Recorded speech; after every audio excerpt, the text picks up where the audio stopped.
कर्म के वर्गीकरण में आज हम सामान्य एवं विशिष्ट कर्म के संबंध में अपनी बात रखेंगे।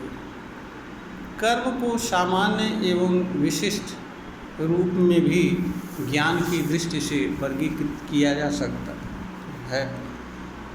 सामान्य कर्म के अंतर्गत ऐसे कर्म आते हैं जो मनुष्य के जीवन जीने से जुड़े होते हैं, नित्य क्रिया से जुड़े होते हैं।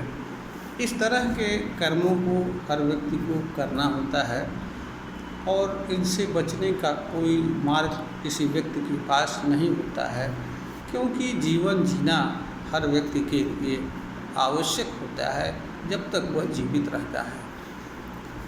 किसी मनुष्य के लिए जीवन से उपेक्षा पूर्ण व्यवहार करना या जीवन के बारे में नकारात्मक विचार रखना यह एक प्रकार का अज्ञान है, क्योंकि जीवन एक प्रकार का उपहार होता है जिसका हर अवस्था में, हर स्थिति में सम्मान करना मनुष्य का कर्तव्य होता है। इसी में मनुष्य का कल्याण होता है। कभी भी मनुष्य को जीवन के बारे में किसी भी तरह का नकारात्मक विचार नहीं रखना चाहिए। सामान्य कर्म के अंतर्गत नित्य क्रिया, जीवन जीने से जुड़े चीज़ों को एकत्रित करने के लिए, क्योंकि मनुष्य को जीवन जीने के लिए अनेक तरह के चीज़ों के उपयोग और उपयोग की आवश्यकता होती है। सोना, बैठना, नित्य क्रिया से जुड़े कर्म को करना, ये इसके अंतर्गत आते हैं। विशिष्ट कर्म वह होते हैं जो मनुष्य के भीतर विद्यमान विशिष्ट प्रकार की प्रतिभा, गुण या कला से संबंध रखने वाले कर्म होते हैं, अथवा मनुष्य के विशिष्ट ज्ञान, अनुभव या कुशलता से संबंध रखते हैं, अथवा मनुष्य की एजुकेशन संबंधी डिग्री, योग्यता या अनुभव या किसी कर्म विशेष को करने की विशिष्ट कला आदि से संबंध रखते हैं।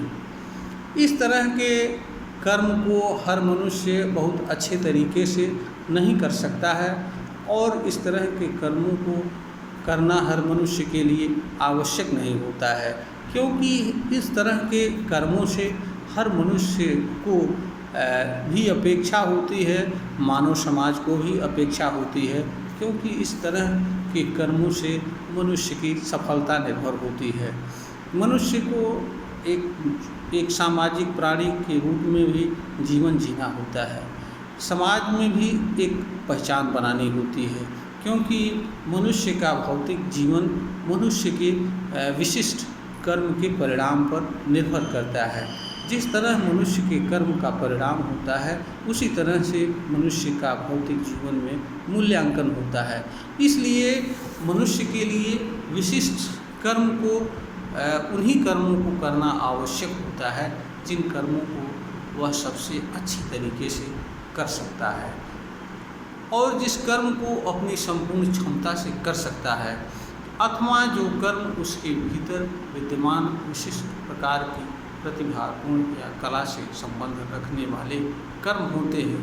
इस तरह के कर्मों में से मनुष्य को किसी एक या दो कर्म को ही करना आवश्यक होता है, क्योंकि मनुष्य एक से अधिक क्षेत्र में एक समय में सफलता पाना संभव नहीं होता है।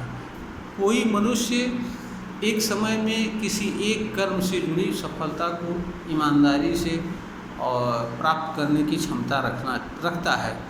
यह बात हर मनुष्य को समझना चाहिए। जब मनुष्य एक से अधिक कर्मों से संबंध रखने वाली सफलता के लिए कार्य करता है, तो या तो वह सफल नहीं होता है या सफलता उसे आधा अधूरी मिलती है, या जैसी सफलता मिलनी चाहिए वैसी सफलता नहीं मिलती है, क्योंकि मनुष्य को सफलता के लिए कर्म को अपनी संपूर्ण क्षमता और सर्वोत्तम तरीके से करना होता है।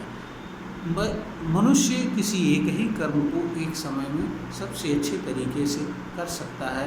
यह भी मानव के जीवन की एक सच्चाई है, मानव के कर्म करने की एक वास्तविकता है। यद्यपि कुछ कर्म ऐसे होते हैं जिसको मनुष्य दूसरे कर्मों के साथ कर सकता है, ऐसा भी करने में कोई बुराई नहीं है, परंतु यह मनुष्य को हमेशा ध्यान रखना चाहिए कि सफलता किसी एक ही कर्म से मनुष्य को आसानी से और संभव तरीके से प्राप्त होती है। और जब मनुष्य किसी एक कर्म के माध्यम से किसी क्षेत्र में सफलता प्राप्त कर लेता है तो उसे दूसरे और तीसरे क्षेत्र में भी सफलता प्राप्त करने में सरलता रहती है। यह बात हर मनुष्य को समझना चाहिए। यह वीडियो ज्ञानवर्धन हेतु बनाई गई है। अगर श्रोता को ज्ञानवर्धन के योग्य प्रतीत हो तो इसे लाइक करें, शेयर करें और सब्सक्राइब करें।